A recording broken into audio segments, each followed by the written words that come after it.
Hello, everybody, and I'd like to thank you for coming to this meeting.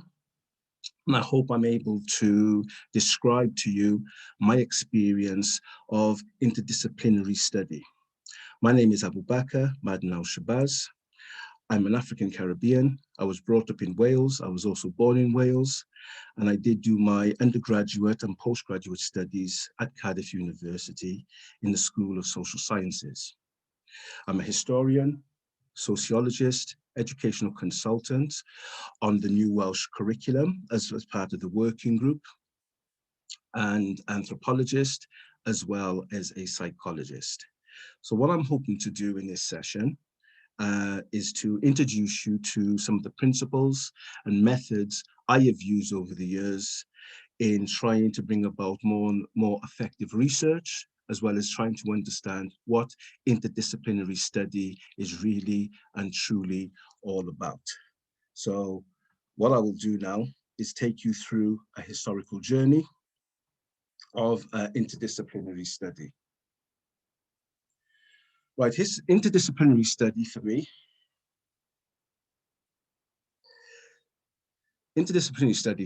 really began between 2001 and 2004. This is when I was doing the access course at College Glenhaffon, which is now called Cardiff and Vale. And one of the things we had to do was to amalgamate at least two subjects in order to pass the module or to pass the course before we can go on to university. So that's when I was first introduced to an interdisciplinary study. The interdisciplinary study, which I first did, was history and psychology. However, that wasn't effective enough for what I was trying to achieve. So what I ended up doing is going into sociology and amalgamating all three. What I did was try to look at the African-American experience after the American Civil War. This is what I wanted to look at. So that was from a historical perspective. Then I wanted to look at things from a psychological perspective, and that was to look at the impact of integration, slavery, as well as them going into mainstream society, because there was an element of upward mobility after 1865. And then I wanted to look at the sociological perspective as well. So I wanted to look at the political, as well as the social, as well as the economic, form of deprivation or inequalities that existed amongst the freed men and women of North America, and how the enslavement period had impacted them. So this is what it was really all about. So what I looked at the American Civil War. I looked at the 13th Amendment. The 13th Amendment really looked at the abolition of slavery. Then I looked at the 14th Amendment, and this is when African Americans were first regarded as citizens, as equal protection under the law. And then in 1870, they passed the 15th Amendment, which was looking at the element of suffrage, where Black people can vote, especially males at this time, could vote within the American Constitution. And that's all that came about.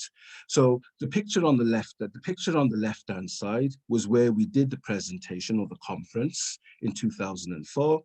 And that's a picture of me on the right-hand side, waiting to do my presentation. I was very nervous at the time, didn't know whether I amalgamated all the subjects properly.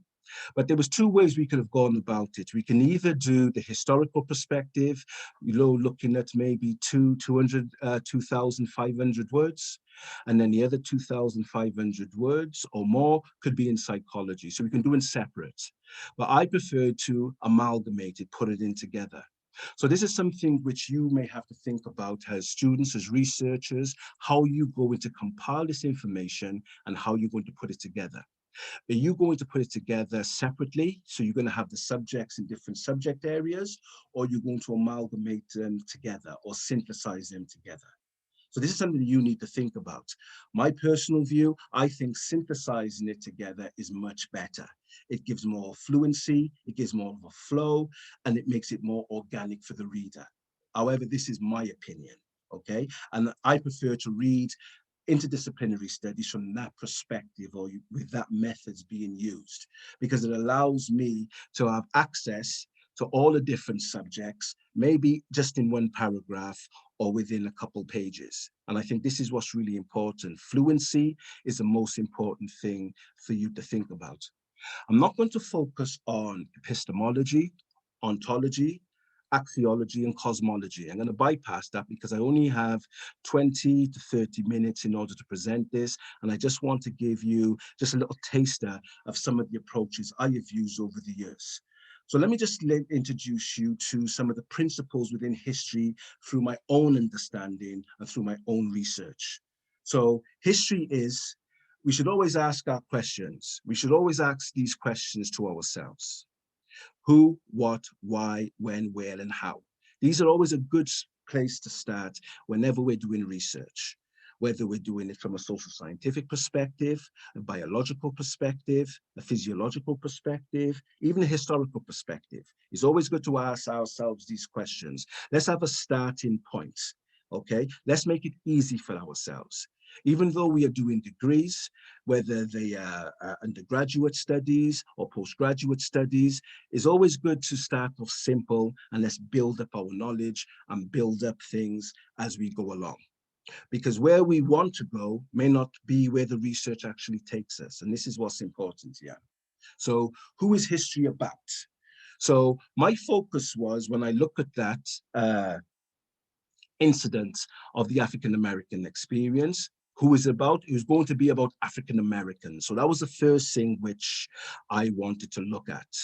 What is history about? What I was going to look at, I was going to look at the enslavement period. I was also going to look at the American Civil War. And I was also going to look at the political, economic, and social integration of African-Americans along with the white majority at that particular time in the 1800s. Why is history about this? So what that question is why is history about what I was looking at? Because there's a dominant narrative and there's a subordinate narrative. And my focus was to look at the subordinate narrative with the help of looking at social policies which were passed by the federal government with the 13th, 14th, and 15th Amendment. We're looking at civil rights acts which were passed around about the 1800s. And we were looking at other factors as well as the migration of Black people from the South into many of the northern cities, because in 1865, we saw the involvement of the Ku Klux Klan. When is history recorded? So I didn't really want to look at to start in history from 1865 when the Civil War ended and they abolished slavery. I want to look at the history even before that. So it was a way of looking at the past as well as the present perspective and amalgamating that together. So there was some concept, because unfortunately with Black history or African history, it seemed to start in slavery. And I wanted to try to make it start in slavery, but try to look a bit beyond that in some cases. Look at some of the positive aspects, if I can find that element or understanding. The other aspect is, where is history? Well, the place was in North America. This included the southern states. And how is history in the making? How was history made? So we're going to look at certain things. So I did look at slave rebellions as well as the American Civil War. I also looked at the American Revolution. So I looked at a few things. So that was my starting point when I came to look at history. So I knew that history wouldn't be enough. I knew that I would need other disciplines, other forms of studies to try to enhance and to bring out the reality of those experiences of free people in North America. So when we're looking at history as a form of inclusivity, there are some factors that we need to know. So history is about his story. So it's looking at the dominant narrative when we say this. This is where history comes from, his story. They say that my story is where we get the word mystery. There's a difference of opinion among scholars whether that's true, but it seems to have some linguistic similarities. So it probably is connected to my story because it is a mystery, it's unknown, okay? And now we're gonna bring it from the darkness into light.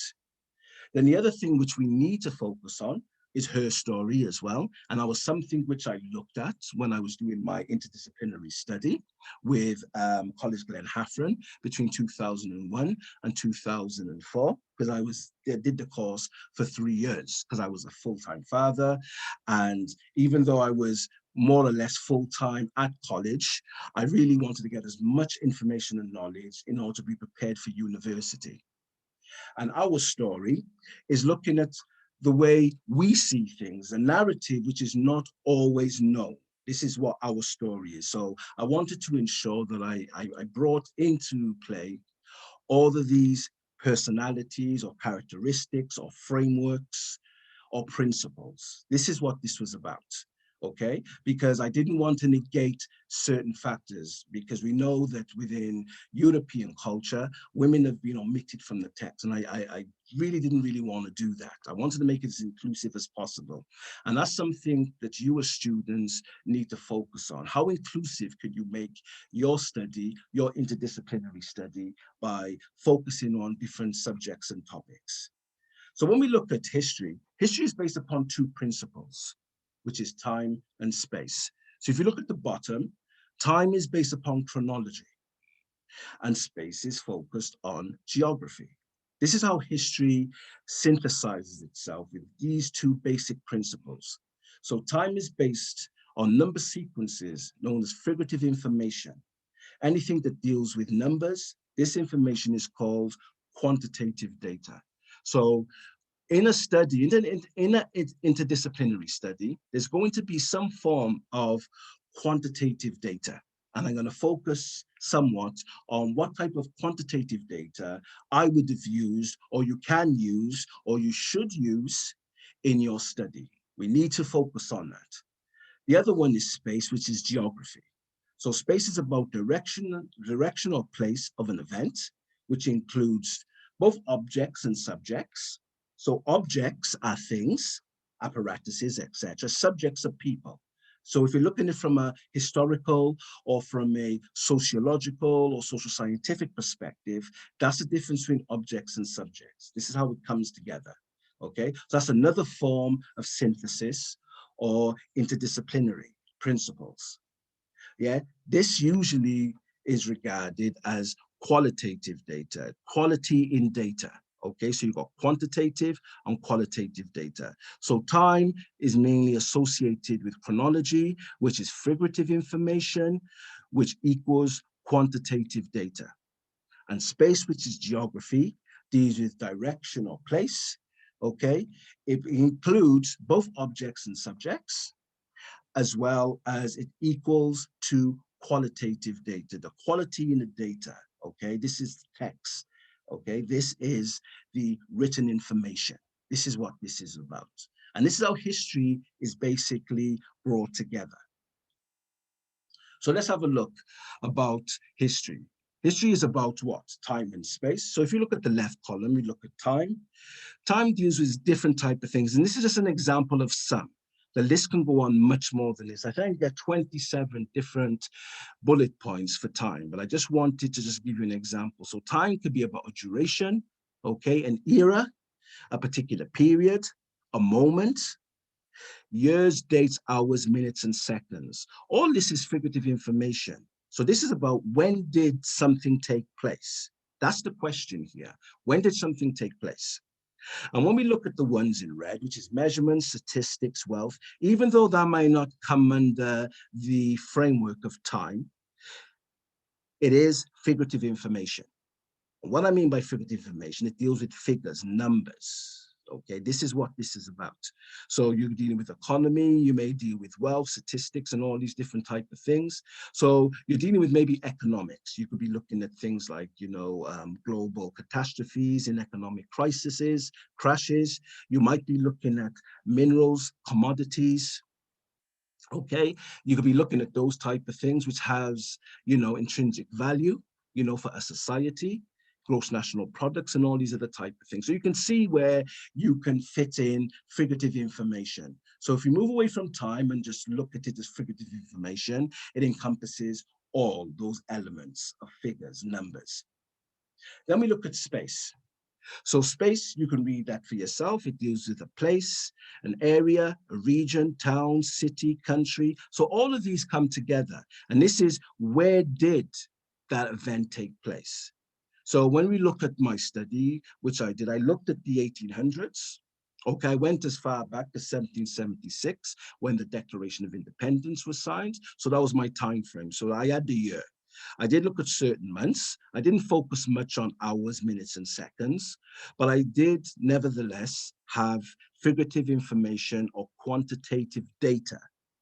And then the later one, I looked at certain states, which is not on there, but I looked at certain states. So I looked at the states that seceded from the Union, which called themselves the Confederacy. These were states like Louisiana, Mississippi, North Carolina, South Carolina, Florida, Texas, Arkansas, and the list went on. There was about 11 states that seceded at that time. So I knew that I was looking at a division within geography. Okay, and I also needed to distinguish which side was which and what they were really supporting and how that came together. So this is how this really came together. So you know what geography means now. Geography can be a village, it can be a valley. I did look at particular landscapes. I did look at particular regions, particular towns during that period and after that period with a mass migration, because a lot of Black people from the South moved into areas such as Detroit, such as Chicago, such as New York. There were many places which they moved to, but they were the places where they moved to after the 1870s. So here, this is just showing you the historical sequences. So when you got time and space, there has to be a narrative put in the equation. So the narrative may be one-sided in a sense. So when we look at the aspect of the end of the Civil War, African-American history now emerges as them having an element of agency. They're no longer slaves. So I had to look at it from their perspective. You know, there was very little in the way of schools because African-Americans were not allowed to gain an education. They could be executed, okay, if they were caught reading a book or they were caught studying. So it was very much a harsh system. The American North. It was a very harsh system. And especially in the southern states, which had large agricultural areas, slaves were there to work, even to be worked to death. So we have to look at a narrative. So I picked the time. The time is approximately 1860s. Okay, space, we're looking at North America. The narrative, we're going to be looking at the Civil War, social integration, the end of slavery, all that would become part of the narrative. So there you got time. Time looks at dates, months, years of events. That is basically quantitative data, okay? Then we look at the narrative. This deals with events and what happened. And this will incorporate both the qualitative and quantitative data together. So now you have an interdisciplinary perspective just by using time and space. And then obviously you have space. This deals with from where did certain things take place. Okay, so this is looking at North America, is looking at the northern part of North America and the southern part. Okay, those states that seceded. And that's qualitative data. That's dealing with information, not necessarily using numbers, but nevertheless, they're using written information, which has to have an element of quality. So let me just give you an example how these things work.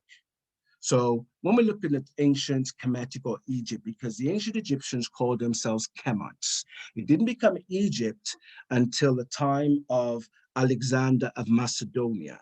So here I have a time frame and I want to keep things in chronological order. What the people would have called themselves at that time, not what we call them today.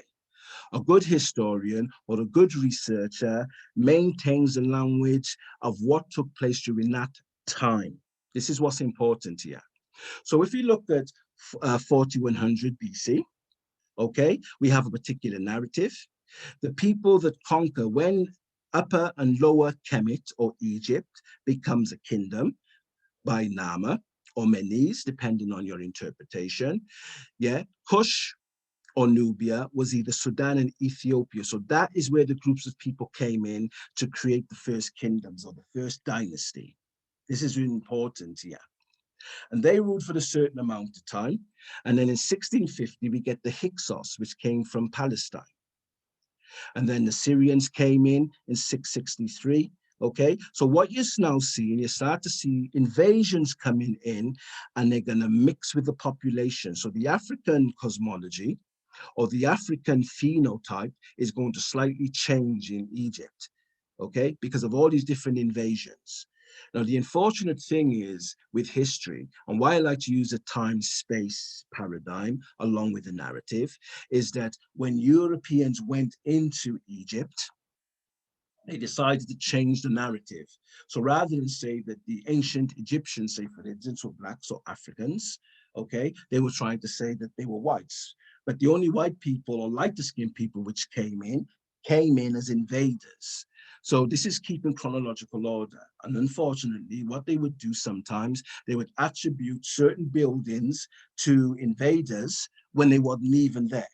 This is how they were trying to distort information. So what is important here is that if we're looking at anything, even in the social scientific field, let's pay attention to dates and what was the narrative at that time. How did the people understand things? And look at the dominant as well as the subordinate narrative and marry them together. Give two sides of the story. Okay, a coin has two sides. Your discipline has to have two sides as well. Okay, make sure you give it emphasis. So these are all the different invasions that has come in, which change the phenotype of the people. And I'm going to be leading into something with this because I decided to use a multidisciplinary or interdisciplinary perspective when I started work at Cardiff University round about 2009, when I ran a Black and African History Studies course. And one of the things I did not want to do, when I wrote my proposal to Cardiff University, it was very much an interdisciplinary proposal which I submitted to the university. And I was one of the reasons why the Center for Lifelong Learning had employed me, because they found that the research which I did based upon the proposal I submitted was very engaging. It was different, it had different flavors, and it would call people from different scientific fields. This is one of the reasons why they allowed me to work, or they gave me a job in that particular school. And unfortunately or fortunately, depending on your interpretation, I was allowed to teach outside my field. Even though I've studied history for over 40 years, I'm actually trained as a social scientist. And I wanted to ensure that when I was talking about the experiences of Black people using different things, I was going to look at genetics, I was going to look at sociology, criminology, all of these things I was going to bring into the mix. And this is what's important about the interdisciplinary study. You are going to amalgamate or synthesize different subjects. You must be grounded at least in one subject, and then ground yourself in the basic principles, not the holistic, but the basic principles of that subject.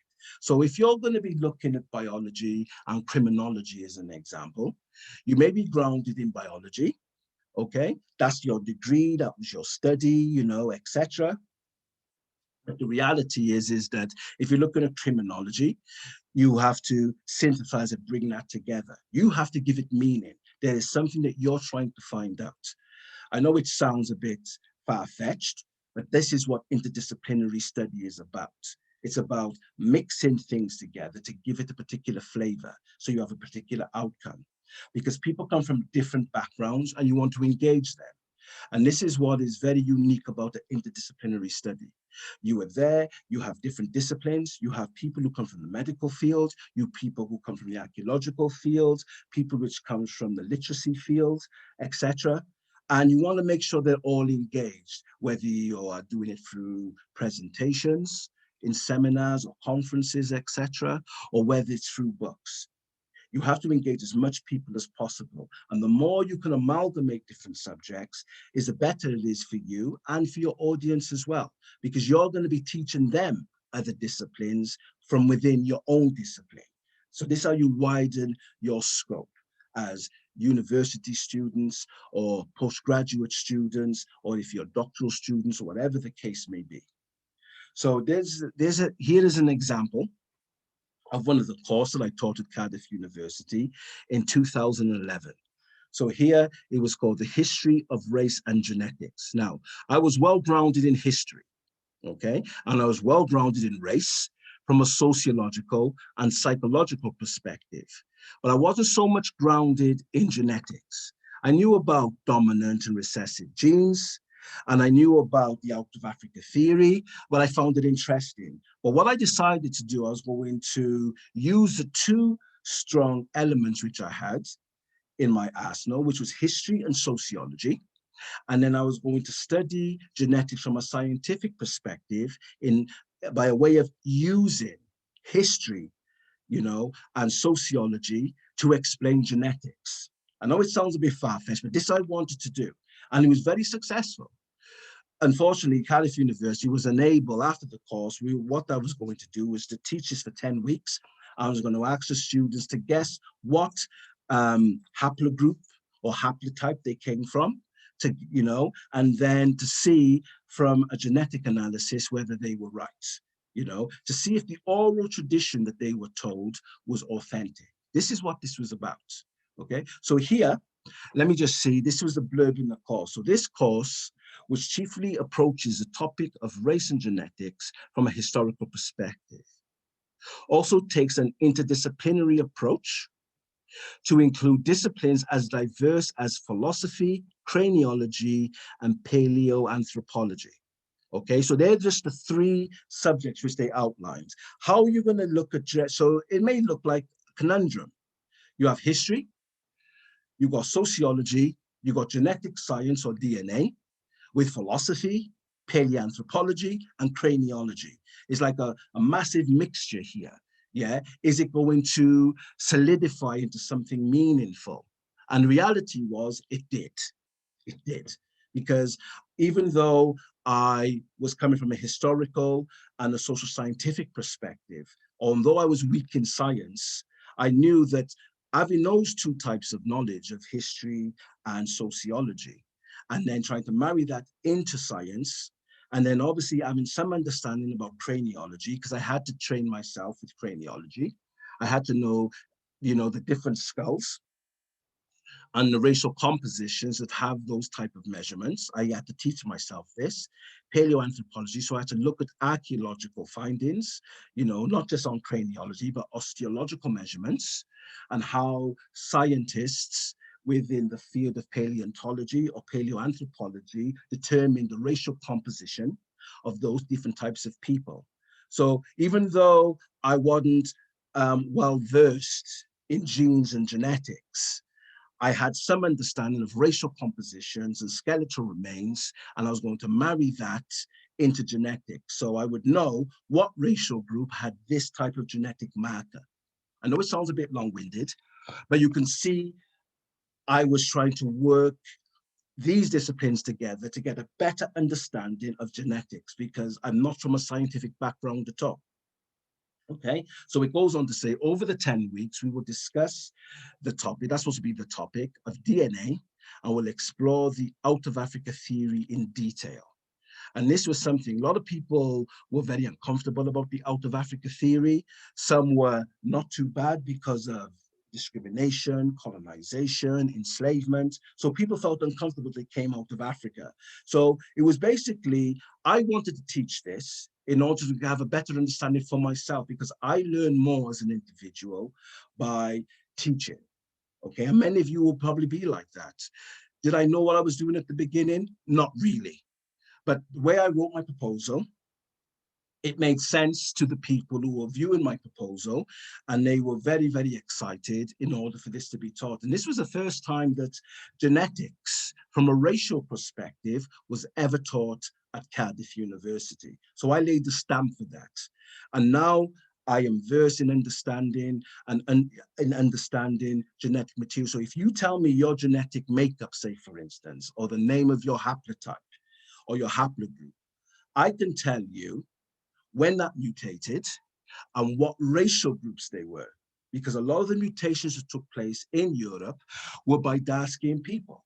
So even if you have a European genetic marker, doesn't mean that the person that mutated that marker in Europe was of European complexion.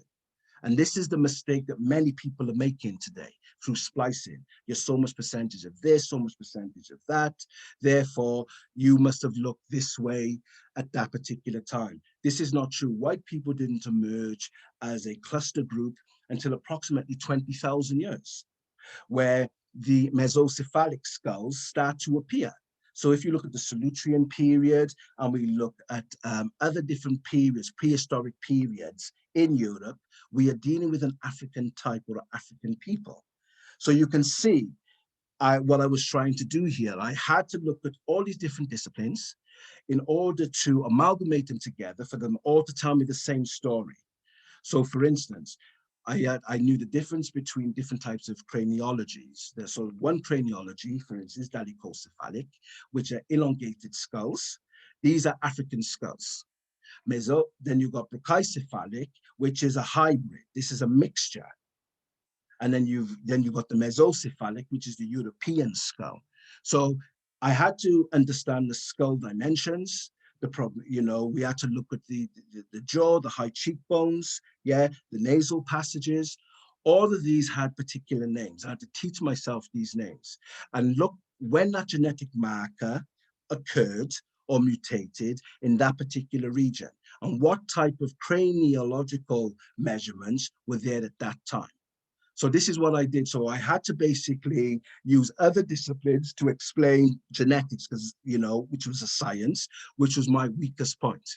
And this is what many of you have to do. Many of you are going to have to go into other fields and study those fields, which may be simplistic, in order to understand another field, which is a territory that you're unaware of. And I feel this is really important for you to think about.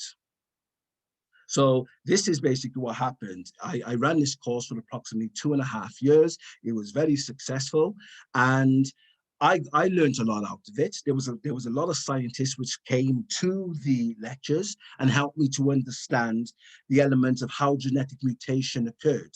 Even though that was not my premise, I was mainly just looking at genes or DNA, where it mutated and where these people migrated. That's all I was concerned about. They were able to give me the scientific breakdown of how these things occurred within the body, which was additional information when it came to group work. So I tried to keep it as simple as possible. So here were just some of the disciplines that I used in order to bring a better understanding. So for instance, I used religion or theology or religious studies. And what I wanted to use that for was looking at the racial groups. So if you look at Genesis, for instance, it literally maps out all the racial and ethnic groups. So it looks at Noah, peace be unto him. Then it looks at his 3 sons, Ham, Shem, Japheth. The Bible goes on to say that Ham is the father of the black race. Shem is the father of the brown or the light brown races, which is known as the Semitics. And Japheth was the father of the Indo-Europeans, in which the Europeans evolved from. So this is how it was understood from a religious perspective. Then if we go over to the right-hand side, I had to look at genes or DNA. So I was aware of the out of Africa theory, the research which was done by Rebecca Kahn in the late 1980s. She was a geneticist from the University of Hawaii, and she collaborated with the University of Berkeley. And this is when it came about the mitochondrial Eve. They had tested in United States of America approximately 147 women of different racial groups and clans and clines and ethnicities, etc. And what they found out from the study in the late 1980s is that every single one of those females, can be directed to one woman that lived in Africa approximately 90,000 to 200,000 years ago. So I was able to use theology, in order with DNA to know the racial composition at that time. This is what's really important, to know the racial composition at that time. and also the forms of migrations that took place, because I knew where those families went. So so if we look at the likes of Ham, for instance, Ham had 4 sons. We know that one of the groups of sons went to places like the Levant, which is places like Jordan, Lebanon, Syria, okay, and Palestine, okay? And they later became known as the Phoenicians, okay? They were known as Canaanites. Then we look at the Kushites. The Kushites within southern Arabia. They were in places like Ethiopia, Sudan, Eritrea, Djibouti, you know, and parts of Kenya. Okay, so I was able to look at those religious migrations in relation to the genetic migrations, and I started to see parallels. So even though the ethnic diversity or the racial diversity of people, which we had as a form of information, which was the oldest written form for us, that started to coincide with the genetic or the DNA. So that was able to prove by using 2 sciences who those people were, how they looked at that particular time. Then I looked at the aspect of anthropology. So the anthropology is a study of people, okay? So I looked at cultural anthropology and social anthropology. So all that basically was, I looked at the different forms of anthropology that was around at the time and tried to project that back in the prehistoric period to get a better understanding. And what I started noticing was when I looked at the ancient practices of people, when they migrated into other areas, they took those practices with them. So even though they may have no longer been African because they're now living in the Arabian Peninsula or Asia, they were still African from a practitioner perspective. Okay, this is what's really important here. Okay, whereby they were burying their dead under the soil rather than burning them, which was taking place in Indo-European society. So this is something which is really important for us to understand. Then linguistics was another form which I had to do, look at languages and how languages merge into other types of languages. So I'm just giving you an example. Geography, I used that, looking at different migrations, why people migrated, yeah, how they would have looked, how those language groups were quite similar, and how those languages diversified into something else when other people came in, because there's 3 different types of social developments within a country. If you go back to the prehistoric period, we got isolation, migration, and miscegenation. Okay, so the first one is isolation, where the people are the first people to live in that particular area. That's isolation. Migration is where people will now move in, yeah, where those people now who were there for thousands of years. So you got isolation and then migration, where people will now move into those areas where people have been living there for thousands of years, and it causes what is known as miscegenation. Miscegenation, where those 2 groups will mix. And what will happen with that mixture is that the people who are migrants into that country will become the rulers over time. And this is what history has shown us. So when you look at what took place in America, for instance, you know, the Native Americans were the indigenous people. Then the Euro-Americans, or the people who came from Britain, went over there. And the people who are ruling America now are the people who are of British stock. They may have mixed with Germans, Italians, and French, whatever the case may be. But most of their names you can pronounce because most of those surnames are surnames within the UK. Australia is a similar thing. The Aborigines were the ones who were isolated. Then the British migrated. Then there was forms of miscegenation, and there was a mixing. But the people who come into a country, the ones who migrate, are the ones who become the ruling class, okay? Especially in the political, economic, judicial, legal, and political systems. That's how it works. That's how it's worked in antiquity, and that's how it works today. So I'm just giving you some sort of understanding. So here is the aspect of Newsweek, which I talked about. This was the Rebecca Cann study showing a mitochondrial Eve, which we date back to either 90,000 to 200,000 years. And this is how they would have looked. They would have had dark skin. So this is how I would have used, all of these different subjects in order to get a better understanding. So theology looked at the racial classifications. DNA would look at the racial classifications by using DNA markers. Anthropology is looking at the study of the people. Linguists looks at the forms of communication. Philosophy, I looked at mainly the philosophy that emerged in Europe in the 1700s onwards, which was more of a racial tone. That was important as well for me, even though it was negative and it never married in neatly to that.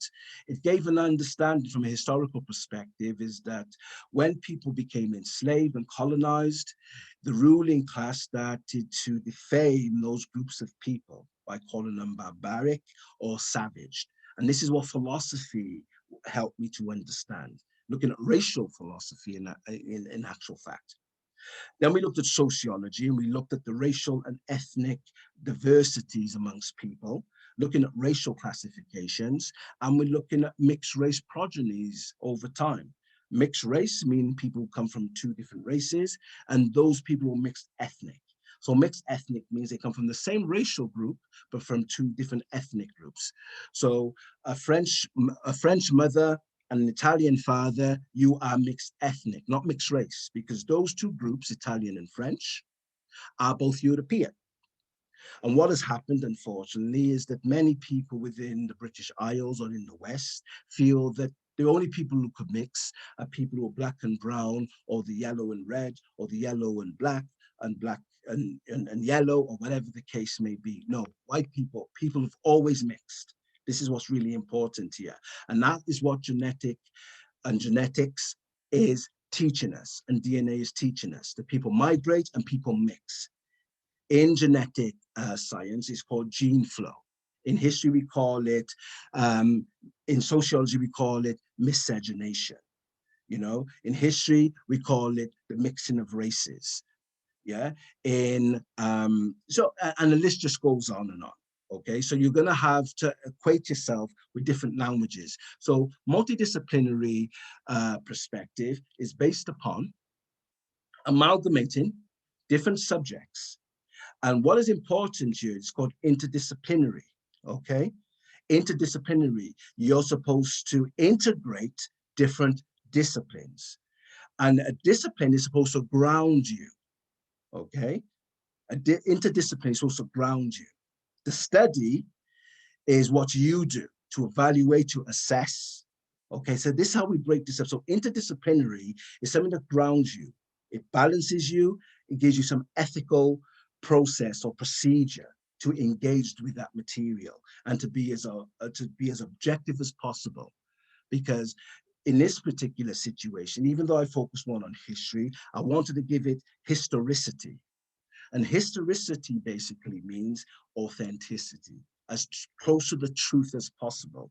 And I was only able to do that. So if people said, well, we didn't come out of Africa being dark skinned, I'd have to use a science to prove otherwise. Well, I looked at theology, which showed that they were darker skin at the time. They would have had to have had darker skin because the sun was close to the equator and you need melanin to shield yourself from the ultraviolet rays of the sun. There's 4 disciplines just in that statement, which I just said there. So this is why interdisciplinary study is important in order to substantiate and to prove your points. Okay, a lot of people may use it to show off, but use as much disciplines as possible or subjects to ground yourself so you can evaluate, assess, and to analyze the material. So we just looked at that, you know, the out of Africa theory. This was came out of the Rebecca Khan study. So just to finish off now, I won't keep you too long. These were just, you know, it was a 10-week course, which I was doing at Cardiff University. So as you can see there, week 1, the archaeological and genetic evidence. So I was going to look at craniology. I was going to look at osteology. I was going to look at bone structures along with genetics. So I was going to marry those 2 disciplines together in order to understand the origins of the human race. And this focus was on African Eve, okay, and Y chromosome. So I was going to look at it from the male as well as the female. This is what's important here. So I decided not to be gender biased here. I wanted to look at the Y chromosomal Adam, or Y chromosome, which is the man's genetic material passed from father to son. And I was going to look at the mitochondria, okay, or what we now call the African Eve, which is passed from mother to daughter. And these were the three countries I was going to focus on: Africa, Western Asia, and Europe.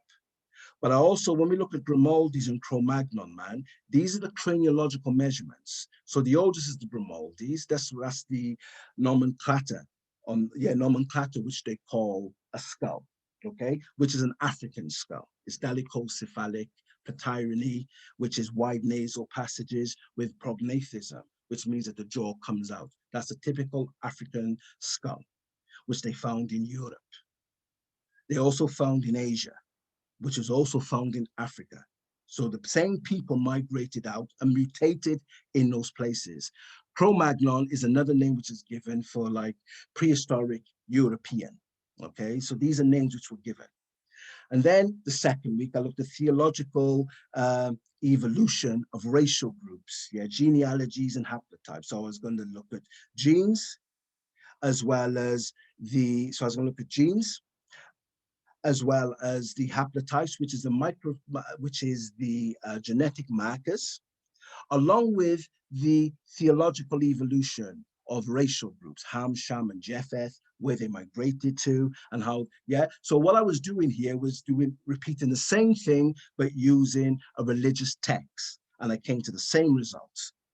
So I didn't just come to the same result by using archaeological, osteological, and craniological measurements to prove my point. I was able to prove my same point by using genetics in relation to the groupings of people that lived in the prehistoric time. And I looked at Africa, Mesopotamia, which is now modern day Iraq, Arabia, and the modern what we now call the Middle East, or the modern Middle East. So they were the areas which I focused on, which are the oldest bones. All the oldest bones are in this area before they go to Europe. Okay, this is what's important here. Then I looked at philosophy behind the classifications of racial groups.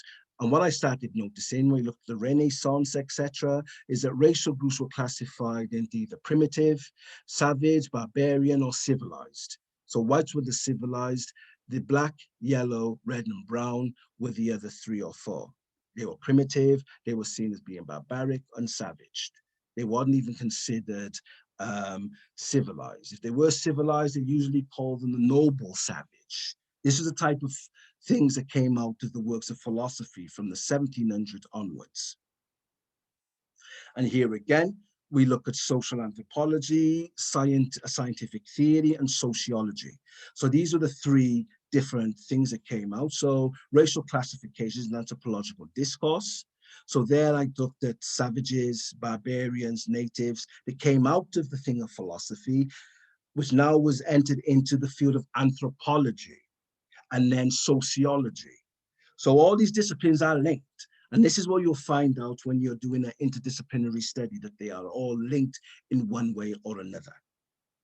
Then we looked at social Darwinism and the history of natural selection in society. And this was a belief of the fittest shall survive, where white people were in that position because they were much fitter, and then there was a lot of pseudo scientific racial philosophy, which was clouding that in some way, because obviously, Europeans had the gun, they had much more power, etc. So it wasn't because of their white skin, it was a type of objects they use in order to conquer other people. This is the reality of that, if you look at things from a historical perspective.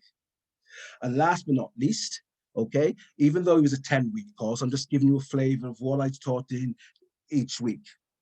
So I looked at least 2 different disciplines, at least a minimum of 2 different disciplines each week, to argue my case or to try to find out something, in order to show people from different perspectives, using different disciplines and sciences, that they all merge together and they all told the same story, that the first people on the earth were dark-skinned people, and they didn't mutate until certain social or ecological phenomena which took place, which I won't discuss here now, but that was part of the course, which I did talk about. How did people turn from black to white? through genetic mutation, not just from a biological perspective, but from a phenotypical perspective. How did wider nose get more narrow? How did curlier hair become more straight? How did darker skin eyes, which you need because it has melanin in the ultraviolet rays of the sun, how did it become much lighter to become green or blue? Okay, and I did talk about those phenotypic types, later on in the week, but I just wanted to show you 6 weeks, which is a 2-hour course, looking at different disciplines in order to try to enhance not just my understanding, but the understanding of the students that I was teaching as far as an interdisciplinary study is concerned. So that is what I will finish on. In order just to sum up, interdisciplinary study is basically about amalgamating as many different subject matters as much as possible in order to give you some sort of epistemological reality, okay? The theory of knowledge, the understanding of knowledge, how knowledge is collected and how it is understood. And what are you trying to convey either to yourself or to your students? And remember that one of the things about the interdisciplinary study is that you have to be grounded in at least one topic, at least. If you're grounded in 3, that's even better. 4, that's even better. But never be afraid to play around with other disciplines, because you may find out what you want in your discipline by incorporating a better understanding or a level of study in another discipline, which will enlighten you about the discipline that you yourself is grounded in. So I hope you've enjoyed my presentation. I hope I've made it clear. I know I've jumped around in different places, but for me, an interdisciplinary study is very simple. I've been doing it for many, many years. So if I've talked over your head, I do apologize, but please revisit the slides, get a better understanding, see where I'm coming from. There are some feedback on the website. I'm not sure if they're still there, but I know they were there a few years ago with people who did race and genetics, because this is what it's about, the history of race and genetics. And now I was able to use up to 11 different disciplines. This is what's important. I use 11 different disciplines to create that 10-week course, which was every week, once a week, every week for 10 weeks, just for the 2-hour session. And that's how that basically came together. And the advantage of this course was that I was going to explain for the first time how to understand DNA mutation and migrations through the female line as well as the male line. I dealt with the females first because there was more study which was done on the female genetic mutation than on the male mutation. So I hope you've understood my slides. I hope I've made it clear. And thank you very much for listening to my presentation. Thank you very much.